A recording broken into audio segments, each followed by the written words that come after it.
Assalamualaikum warahmatullahi wabarakatuh. Balik lagi di channel Lapak Horor dengan cerita-cerita horor terupdate tentunya. Dan kali ini gue pengen share satu kejadian, satu pengalaman yang pernah gue sendiri alami dan ada sepupu gue yang juga ngalamin itu di rumah angker milik Dude gitu ya. Jadi rumah itu tuh rumah baru dibangun, cuman memang entah kenapa itu sedikit bermasalah di sana. Nah, sebelum kita ke cerita, seperti biasa gue pengen ngucapin banyak-banyak terima kasih buat kawan-kawan subscriber semuanya dan kawan-kawan yang baru mampir, baru main, baru nengokin channel Lapak Horor ini. Kejadian itu udah cukup lama, gue nggak ingat tahun berapa ya. Yang jelas waktu itu Bude itu baru ngebangun satu rumah gitu, cuman memang lokasinya sendiri tuh agak aneh ya. Anehnya tuh karena itu tadi, itu rumah benar-benar sendiri gitu di tengah kebun dan rumahnya itu deket banget sama kuburan gitu ya. Dan kuburan itu tuh adalah kuburan angker yang pernah gue ceritain di salah satu video gue. Jadi histori dari pembangunan rumah itu juga memang ada masalah juga di sana. Jadi tanah dari rumah yang dibangun itu sebenarnya tanah nggak dibeli ya. Itu cuman kayak tanah yang didapat gara-gara si punya tanah itu punya hutang gitu. Nah, karena si yang punya tanah itu nggak kuat bayar, akhirnya mau nggak mau tanahnya itu tuh dikasih buat itu tadi, buat ngebayar hutang gitu. Sebenarnya nggak ada masalah di situ, cuman ya itu tadi, gue nggak tahu ya, takutnya yang punya tanah dia nggak ikhlas atau gimana, dia marah atau gimana juga gue nggak tahu gitu. Jadi pada suatu hari gitu kan, rumah itu pokoknya singkat cerita udah jadi aja. Nah, selama pembangunan itu sebelumnya gitu, selama proses pembangunan itu juga pernah terjadi beberapa insiden gitu. Antara lain ya tukangnya itu ada satu yang sempat jatuh dan kakinya itu patah gitu, dan ada satu tukang lagi tuh kesurupan gitu di sana. Itu dari awal pembangunannya aja udah kayak gitu ya, udah serem lah. Ada kejadian-kejadian nggak mengenakan di sana. Nah, setelah rumah itu jadi dan belum ditempatin gitu, beberapa dari kita ya, kita saudara semua gitu kan, sepupu-sepupu gitu, itu kita stay di sana gitu kan. Buat perdana, tuh yang anak-anak muda itu disuruh nungguin dulu di sana, katanya biar bersih gitu. Soalnya emang kayak gitu sih ya, dari awal itu udah kecium kalau rumah itu tuh sepertinya banyak penungguknya gitu. Nah, akhirnya gue sama sepupu gue, si Dani ini juga sepupu yang pernah gue ceritain di salah satu video yang judulnya Rumah dan Sumur Tua itu. Nah, itu sebelum dia married gitu kan. Gue sama dia nginep di sana. Sama ada 2 orang temen kita juga, tetangga gitu ya. Nah, mereka ikut gabung dengan kita buat nginep di sana. Nah, rumah itu tuh ukurannya cukup besar ya. Ada 4 kamar di sana, ada kamar depan, terus di ruang tengah itu ada 2 kamar, sama ada 1 kamar lagi di belakang gitu. Semuanya ada 4 kamar. Dan di bagian belakang itu ada lantai 2, cuman belum dibangun, itu baru dicor doang gitu ya, belum selesai. Nah, suatu malam gitu, itu malam pertama kita tinggal di sana gitu. Nah, si Dani itu pas itu dia bawa PS gitu, dia bawa TV, bawa PS biar nggak bosen gitu kan.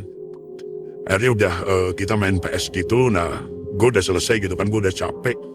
Gue cuman ambil laptop, gue main di ruang tamu itu, main laptop.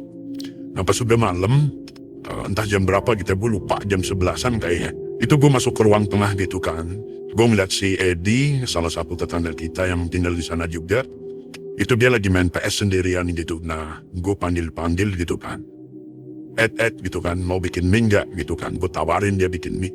Dia diem aja, dia tuh megangin stick doang dan kondisi PS-nya tuh layarnya tuh lagi di pause gitu. Dan si Edi itu cuma diem doang, gue kan ngeliatnya dari belakang gitu kan, gue panggil-panggil terus, Ed, mau mie nggak gitu kan, oh ini kenapa sih anak diem aja gitu kan, gue lempar pakai bantal ini, dia masih diem aja, terus gue teriakin lagi kan, Edi gitu kan, gue kencengin. Nah, dia baru tuh nengok, cuman nengoknya itu aneh banget ya, jadi badannya itu tetap diam, cuman kepalanya doang yang muter ke belakang dan itu tuh bukan Edi gitu mukanya tuh nggak tahu muka orang lain gitu, dan itu tuh serem banget. Dia nyengir ketawa ke gua gitu, ketawa hehehe gitu. Wah, gue langsung kabur dan gue langsung balik lagi ke ruang tengah, dan gue langsung lipat laptop gue keluar rumah gitu kan. Dan di luar itu lebih horor lagi karena masih kebun gitu ya. Gue tadi sempat teriak gitu kan, berudak lah, gue sambil ketakutan gitu. Nah, si Dani sama satu lagi temennya itu ternyata dia nongol dari samping rumah. Dia nongol dari samping rumah gitu, dikatanya habis bakar-bakar jagung ya di samping situ. Nah, gue nggak ngeh kalau mereka tuh di sana gitu. Mungkin karena gue sibuk main laptop ya, dan gue pikir masih ada orang di dalam rumah gitu. Yang tadi gue lihat lagi main PS, si Edi itu ternyata itu bukan orang gitu. Itu salah satu, itu tadi penghuni di sana yang gue panggil. Dia nengoknya tuh kayak muter kepalanya ke belakang, dan dia cuman ketawa doang, nyengir doang. Udah, itu kejadian pertama. Tapi pas itu gue nggak ceritain gitu kan. Gue takutnya ini udah malam, takutnya ntar mereka malah kabur semua gitu kan. Udahlah, gue masa bodoh amat, gue gabung sama mereka gitu kan. Akhirnya udah selesai gitu, udah matang semua, bawa masuk lah. Tapi itu tadi gue sebenarnya masih agak takut gitu ya. Tapi gue diem aja, gue nggak ceritain ke mereka. Nah, udah malam nih, mungkin udah jam 1-an kali ya. Pas itu sama gue tidur di ruang tamu. Gue udah mulai tidur gitu, gue bela reflektor gitu kan, karena di sana belum ada meja gitu. Udah, gue tidur di sana, teman-teman yang lain si Dani sama teman-temannya itu main PS di tengah. Nah, kali ini yang lihat itu bukan gue, tapi si Dani. Dia tuh lagi main PS gitu kan, terus nengok ke belakang gitu ke arah ruang tamu gitu. Itu tuh dia sempat ngelihat itu ada cewek jalan dari dalam ya, dari dalam keluar gitu. Itu ceweknya roknya panjang banget, jadi dia tuh cuman kayak ngelihat sisa roknya doang, kayak rok pengantin yang panjang itu, yang panjang banget itu. Nah, itu dia ngelihat itu roknya doang, itu ngelewatin gue yang lagi tidur di situ. Terus si Dani panggilin temen-temennya gitu kan, itu ada cewek katanya. Nah, udah panik semua, ternyata mereka tuh ngelihat juga itu sisa ujung roknya gitu. Nah, si cewek itu tuh katanya jalannya keluar rumah gitu ya, padahal pintu udah ditutup sih. Nah, pas mereka bertiga tengokin ke depan kan, itu udah nggak ada gitu. Karena gue lagi tidur, jadi ya gue nggak ngerasa ada apa-apa sih. Untungnya itu tadi gue nggak ngelihat gitu ya pas itu. Nah, itu kejadian kedua. Gue dibangunin gitu kan, kita ngumpul di ruang tamu. Jadinya kita ngumpul di ruang tamu, kita cerita-cerita. Barulah di situ gue buka kalau tadi gue juga ditakutin sama itu ya, yang kepalanya muter itu. Terus udah akhirnya karena udah terlanjur malam ya, mungkin udah jam 2-an lah, tanggung kan kita mau pulang gimana, tanggung lah, udah kita tidur aja di situ ramean gitu.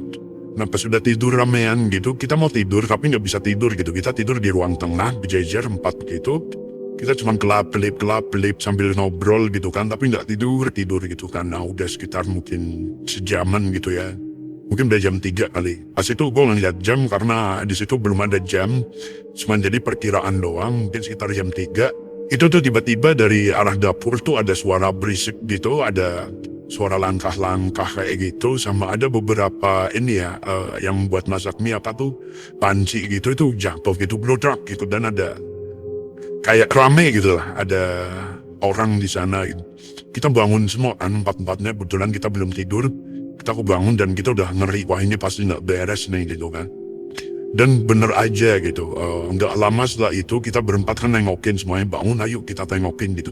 Kita sambil dorong-dorongan gitu. Dani paling depan, gue nomor 2, sisanya ada Edi sama temennya tuh di belakang kita. Udah tengok-tengokan dari ruang tamu itu, kita jalan ke belakang gitu kan. Nah, pas kita mau sampai di dapur, kita udah hampir sampai tuh di pintu dapur gitu. Itu tiba-tiba dari arah dapur tuh ngagetin banget. Itu tuh ada anak kecil, gembel banget, rambutnya acak-acakan gitu, mukanya hitam. Itu tuh ngagetin gitu, gitu. Nakut-nakutnya kita, dan kita semua kompak gitu kan. Teriak gitu, kita lompat itu tadi karena kaget, takut, dan ya apa yang kita lihat itu tuh jurik gitu ya. itu hantu anak kecil gitu, masih kecil. Dan dia nakut-nakutin kita, Bu, joget-joget gitu di depan kita, kayak gitulah punya. Serem lah.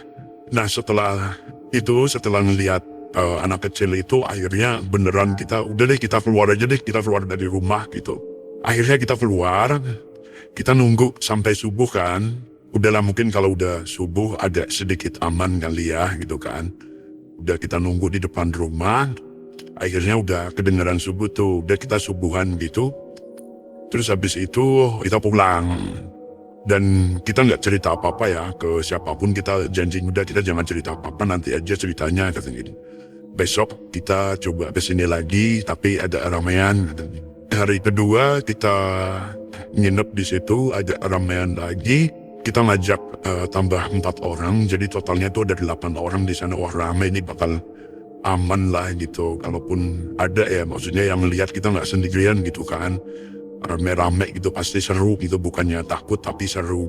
Nah kebetulan di sana itu tuh ada kursi goyang. Itu tuh punyanya Pak D ya. Itu emang udah ditaruh di sana di kamar belakang gitu. Nah terus sama si Rinto, salah satu teman kita, itu diambil dipindahin ke tengah gitu. Karena pas itu kita ngumpul di ruang tengah yang ada luasan, karena banyakan kan berdelapan gitu. Kalaupun kita tidur ya kita akan tidur di sana. Udah kursinya tuh ditaruh di pojokan gitu, terus dia duduk di situ gitu. Nah mungkin udah bosen kan, dia udah turun ikut gabung di kita di bawah.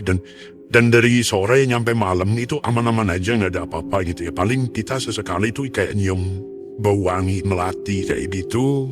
Dan itu sekali 2 kali ya kita nyium itu. Dan akhirnya udah pada capek gitu kan. Gue nggak tahu, sekali lagi gue nggak tahu udah jam berapa, mungkin udah jam 12 lewat. Udah akhirnya kita pada tiduran semua di ruang tengah situ. Nah posisi kita tiduran itu berjejer gitu ya. Ada berjejer berenam sama 2 orang tuh di atas kepala kita gitu. Dan di sisi kiri kita itu tuh ada, di pojokan itu ada yang kursi goyang itu di situ. Nah pas kita udah hampir tidur gitu ya, udah pada ngantuk lah, udah benar-benar pada ngantuk. Tiba-tiba ada si Rinto, dia teriak, dia lompat gitu kan. Dia lompat ke tengah-tengah gitu. Dia tuh paling deket sama kursi ya.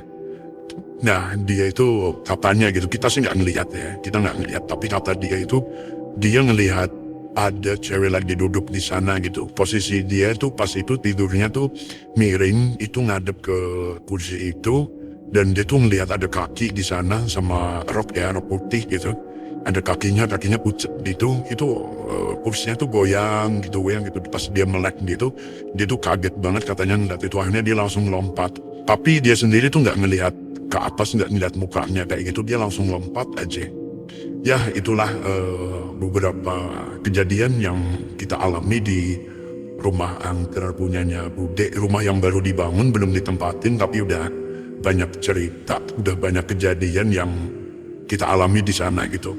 Sampai akhirnya rumah itu tuh nyampe sekarang itu nggak ditempatin ya, karena pernah mau coba ditempatin sama sepupu gitu, sepupu yang udah married gitu, ditempatin di sana, tapi cuma 3 hari. Mereka nggak kuat itu tadi, karena gangguannya tuh terlalu banyak. Itu tuh udah coba dipanggil sama orang pinter ya, udah coba diusir tapi belum berhasil. Dan sampai sekarang akhirnya rumah itu tuh dibiarin kosong aja. Dan rumah itu emang posisinya tuh di tengah kebun, kanan kirinya tuh mungkin jaraknya sekitar 30 meter ya, itu baru ada rumah lagi. Jadi rumah itu tuh benar-benar berdiri sendiri, di depannya kebun, belakangnya kebun, kanan kirinya juga kebun semuanya. Dan di depan kamar itu kebun, terus ada ini kan, ada pagar. Nah itu pagar kuburan angker yang pernah gue ceritain di video sebelumnya. Nah itulah kurang lebih cerita dari gue kali ini tentang rumah angker punyanya Bude. Mohon maaf kalau misal ada salah-salah kata, mohon maaf kalau misal kurang seram. Nah buat kawan-kawan semua, jaga kesehatan selalu. Selamat menunaikan ibadah puasa bagi yang menunaikan ya. Sekali lagi terima kasih banyak udah mau dengerin, udah mau nonton video ini. Assalamualaikum warahmatullahi wabarakatuh.